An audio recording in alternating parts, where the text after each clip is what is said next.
ಆಚಿ ಮಸಾಲ. ಎಂತ ಅಡಿಗೆಯ ರುಚಿಯಾಗೋ ರಹಸ್ಯವು 20 ರೂಪಾಯಿ. ಮಾನ್ಯ ಶ್ರೀ ಕಂಠಿಯವರ ಕಾಲದಿಂದ ಹಿಡಿದು ಸಿದ್ದರಾಮಯ್ಯನವರು ಕೂಡ ಅನೇಕ ರಾಜಕೀಯ ಮುತ್ಸದ್ದಿಗಳೆಲ್ಲ ಕೂಡ ಇಲ್ಲಿ ಕಡದಾಳ್ ಮಂಜಪ್ಪನವರು, ದೇವರಾಜ ಅರಸರವರು, ಕೆಂಗಲ್ ಹನುಮಂತಯ್ಯನವರು, ಕಂಠಿಯವರು, ಹಿಂಗೆ ಬೇಕಾದಷ್ಟು ಜನ ನಾಯಕರುಗಳೆಲ್ಲ, ಗುಂಡ್ರಾಯರನ್ನು ನೋಡಿದ್ದೇವೆ ನಾವು. ಅದಾದ ಮೇಲೆ ನಿಜಲಿಂಗಪ್ಪನವರ ಇತಿಹಾಸ ದೊಡ್ಡದು, ಬಿಡಿ ಜತ್ತಿಯವರ ಇತಿಹಾಸ ದೊಡ್ಡದು, ರಾಮಕೃಷ್ಣ ಹೆಗಡೆ ಅವರ ಆದರ್ಶವಾದಂಥ ರಾಜಕಾರಣ ನಾವು ನೋಡಿದ್ದೇವೆ, ವೀರೇಂದ್ರ ಪಾಟೀಲ್ರನ್ನ ನೋಡಿದ್ದೇವೆ. ನಾನು ಬಂದ ಮೇಲೆ ತಿರ್ಗಾ ಬಂಗಾರಪ್ಪನವರು ಬಂದರು, ವೀರಪ್ಪ ಮೊಯ್ಲಿಯವರು ಬಂದರು, ದೇವೇಗೌಡರು ಬಂದರು, ಅದಾದಮೇಲೆ ಧರ್ಮಸಿಂಗ್ ಅವರು ಬಂದರು, ಎಸ್.ಎಂ. ಕೃಷ್ಣ ಅವರು ಬಂದರು, ಬೊಮ್ಮಾಯಿಯವರು ಬಂದರು, ಸದಾನಂದ ಗೌಡರು ಬಂದರು, ಕುಮಾರಸ್ವಾಮಿ ಅವರು ಇದ್ದರು, ಮತ್ತು 8 ವರ್ಷಗಳ ಕಾಲ ನಮ್ಮ ನಾಯಕರಾದಂಥ ಸಿದ್ದರಾಮಯ್ಯನವರು ಅವ್ರದೇ ಆದಂಥ ವಿಭಿನ್ನವಾದಂಥ ಬಡಜನತೆಗೆ ಆಕರ್ಷಣೆ ಮಾಡಿದಂಥ ಕಾರ್ಯಕ್ರಮಗಳನ್ನು ಕೊಟ್ಟರು. ಎಲ್ಲ ಕೂಡ ಜಗದೀಶ್ ಶೆಟ್ಟರ್ ಅವರು ಕೂಡ ಇದ್ದರು. ಯಾರ್ಯಾರು ಮುಖ್ಯಮಂತ್ರಿಗಳು ಇಲ್ಲಾಗಿದ್ದಾರೆ ಅವ್ರದೇ ಆದಂಥ ಕಾಂಟ್ರಿಬ್ಯೂಷನ್ ಮಾಡಿದ್ದಾರೆ. ನಾನು ಅದನ್ನು ಯಾರ್ದು ಟೀಕೆನೂ ಮಾಡಕ್ ಹೋಗಲ್ಲ, ತಗರಾಲೂ ಇಲ್ಲ. ಅವ್ರಿಗೆ ಸಿಕ್ಕಂಥ ಸಂದರ್ಭದಲ್ಲಿ ರಾಜ್ಯದ ಹಿತಕ್ಕೆ, ಈ ರಾಜ್ಯದ ಪ್ರತಿಯೊಂದು ಸಂದರ್ಭದಲ್ಲೂ ಕೂಡ ಎಲ್ಲರೂ ಕೂಡ ಮಾಡಿದ್ರು. ನಾನು ಒಂದು ಹೇಳಬೇಕು ಅಂದ್ರೆ, ನಾನು ಜೆ.ಎಚ್. ಪಟೇಲ್ರಿಗೆ, ನಾನು ಬಂಗಾರಪ್ಪನವ್ರಿಗೆ ಬಹಳ ಹತ್ರ ಇದ್ದವನು ಇರ್ಬೋದು, ಕೃಷ್ಣ ಅವ್ರಿಗೆ ಹತ್ರ ಇರ್ಬೋದು. ವಿರೋಧ ಪಾರ್ಟಿಲಿ ಇದ್ದಂಥ ಜೆ.ಎಚ್. ಪಟೇಲ್ ಅವ್ರು ತೋರಿಸಿದಂಥ ಹೃದಯ ಶ್ರೀಮಂತಿಕೆ ಇದೆಯಲ್ಲ, ಇವತ್ತು ಕೂಡ ನಾನು ಎಷ್ಟೋ ನನ್ನ ಅನೇಕ ಸಂದರ್ಭದಲ್ಲಿ ನನ್ನ ಸ್ನೇಹಿತರಿಗೆ ಹೇಳ್ತಾ ಇದ್ದೀನಿ, ಅಷ್ಟು ಹೃದಯ ಶ್ರೀಮಂತಿಕೆಯಿಂದ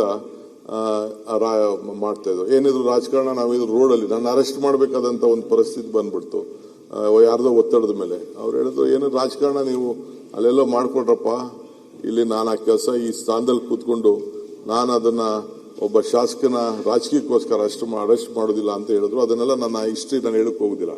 ಸೊ ಹಂಗೆ ನಾನು ಇವತ್ತು ತಮ್ಮ ಮುಂದೆ ಅಧ್ಯಕ್ಷರೇ ಹೇಳ್ತೀನಿ, ನನಗೆ ಇವರೆಲ್ಲರೂ ಒಂದೇ, 224 ಜನ ಶಾಸಕರು ಒಂದೇ. ಹಿಂದೆ ಇದ್ದೆಲ್ಲ ಮರ್ತು ಬಿಡೋಣ, let us go is A new plate. ಇಡೀ ವಿಶ್ವ ನಮ್ಮ ಭಾರತವನ್ನ ನೋಡ್ತಾ ಇದೆ. ಇಡೀ ವಿಶ್ವ ಭಾರತ ನೋಡುವಾಗ ಬೆಂಗಳೂರು ಮತ್ತು ಕರ್ನಾಟಕ ಮುಖಾಂತರ ನೋಡ್ತಾ ಇದೆ. ಇಲ್ಲಿರುವಂತ ಜ್ಞಾನದ ಸಂಪತ್ತಿದೆಯಲ್ಲ, ಇಲ್ಲಿರುವಂತ ನಮ್ಮ ಯುವ ಸಂಪತ್ತಿದೆಯಲ್ಲ, ಇಲ್ಲಿರುವಂತ ಪ್ರಕೃತಿಯ ಸಂಪತ್ತಿದೆಯಲ್ಲ, ಬೇರೆ ರಾಜ್ಯದಲ್ಲಿಲ್ಲ. ತಾವು ಕೃಷಿ ಮಂತ್ರಿಯಾಗಿ ತಾವು ಕೆಲಸ ಮಾಡಿದ್ದೀರಿ. ರಾಜಸ್ಥಾನ ಬಿಟ್ರೆ ಇದೇ ಸೆಕೆಂಡ್ ಲಾರ್ಜೆಸ್ಟ್ ಸ್ಟೇಟ್. ಸೊ ಅದಕ್ಕೆ ಇಡೀ ನಮ್ಮ ರಾಜ್ಯವನ್ನ ಮೊದಲು ಅವತ್ತಿನ ಕಾಲದಲ್ಲಿ ನಾವು ಬಡದಾಡ್ತಾ ಇದ್ದೀವಿ ನೀರಿನ ವಿಚಾರದಲ್ಲಿ. ಎಲ್ಲರೂ ಕೂಡ ಈ ಸಂದರ್ಭದಲ್ಲಿ ನೀರನ್ನ ಕೃಷಿಗೆ ಉತ್ತೇಜನ ಕೊಡಬೇಕು ಅಂತೇಳಿ ನಾವು ಅನೇಕ ಕಾರ್ಯಕ್ರಮ ರೂಪಿಸಿದ್ದೇವೆ. ಮುಂದಕ್ಕೂ ಕೂಡ ಖಂಡಿತ ನಾವು ಮಾಡ್ತೇವೆ. ಈ ಮಧ್ಯದಲ್ಲಿ ಬೆಂಗಳೂರಿಗೆ ಇವತ್ತು ಯಾವ ರೀತಿ ಆಗ್ತಾ ಇದೆ, ಎಲ್ಲ ಜನಾಂಗವನ್ನ ನಾವು ಸ್ವೀಕಾರ ಮಾಡ್ತಾ ಇದ್ದೇವೆ. ಈ ರಾಜ್ಯದ ಯಾವುದೇ ದೇಶದಿಂದ ಬಂದಂತವರು 2 ಲಕ್ಷ ಫಾರಿನ್ ಪಾಸ್ಪೋರ್ಟ್ಸ್ ಇಲ್ಲಿದೆ. ಆ ಫಾರ್ಚೂನ್ 500 ಕಂಪನೀಸ್ ಪೈಕಿ ಸುಮಾರು 480 ಫಾರ್ಚೂನ್ 500 ಕಂಪನೀಸ್ ಆಫೀಸಸ್ಗಳು ಇಲ್ಲಿದೆ. ಸೊ ಹಂಗೆ ಇಡೀ ವಿಶ್ವದಿಂದ ಬಂದು ಇಲ್ಲಿ ಉದ್ಯೋಗ ಮಾಡ್ತಾ ಇದ್ದಾರೆ. ನಮ್ಮ ನೀರು, ಕಾವೇರಿ ನೀರು ಎಲ್ಲರೂ ಕೂಡ ಕೊಡ್ತಾ ಇದೆ, ಆ ತಾಯಿ ಕೊಡ್ತಾ ಇದ್ದಾಳೆ.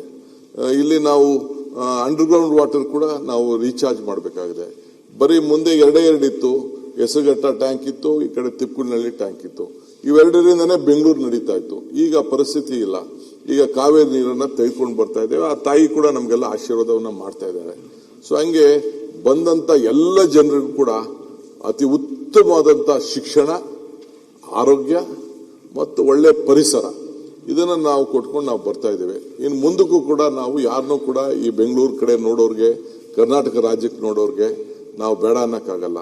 ಬೆಂಗಳೂರು ಯಾವ ರೀತಿ ಬೆಳೀತಾ ಇದೆಯೋ ಹಂಗೆ ನಾವು 2 ಟೈರ್ 3 ಟೈರ್ ಸಿಟಿಗಳಿಗೂ ಕೂಡ ನಾವು ಅವ್ರಿಗೆ ಆ ರೀತಿ ಬೆಳಿಲಿ ಅಂತ ಹೇಳಿ, ಈಗ ಅಮೆರಿಕ ಅಂದ ತಕ್ಷಣ ಉತ್ತರದಿಂದ ದಕ್ಷಿಣವರೆಗೂ ಕೂಡ ಪ್ರತಿಯೊಂದು ಸಿಟಿಗೂ ಇತಿಹಾಸ ಇದೆ.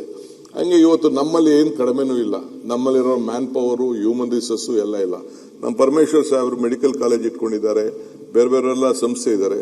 13,940 ಡಾಕ್ಟರ್ಸ್ನ ನಾವು ಪ್ರೊಡ್ಯೂಸ್ ಮಾಡ್ತಾ ಇದೀವಿ. ದಿ ಬೆಸ್ಟ್ ಡಾಕ್ಟರ್ಸ್ ಯಾರು ಪ್ರೊಡ್ಯೂಸ್ ಮಾಡ್ತಾ ಇದೀವಿ, ಹೊರಗಡೆ ದೇಶಕ್ಕೆ ಹೋಗ್ತಾ ಇದ್ದಾರೆ. ಬೆಸ್ಟ್ ಇಂಜಿನಿಯರ್ಸ್ ಪ್ರೊಡ್ಯೂಸ್ ಮಾಡ್ತಾ ಇದ್ದೀರಿ, ಹೊರಗಡೆ ದೇಶಕ್ಕೆ ಹೋಗ್ತಾರೆ. ಆದ್ರೂ ಕೂಡ ಇಲ್ಲಿ ಬರೀ ನಮ್ಮ ಕ್ಯಾಲಿಫೋರ್ನಿಯಲ್ಲಿ 13 ಲಕ್ಷ ಇಂಜಿನಿಯರ್ಸ್ IT ಪ್ರೊಫೆಷನ್ ಇದ್ದಾರೆ. ಆದರೆ ಬೆಂಗಳೂರಿನಲ್ಲಿ 26 ಲಕ್ಷ ಇಂಜಿನಿಯರ್ಸ್ IT ಪ್ರೊಫೆಷನಲ್ ಕೆಲಸ ಮಾಡ್ತಾರೆ. ಹಿಂಗೆ ಎಲ್ಲದೂ ಕೂಡ ಆಕರ್ಷಣೆ ಮಾಡ್ತಾ ಇದೆ.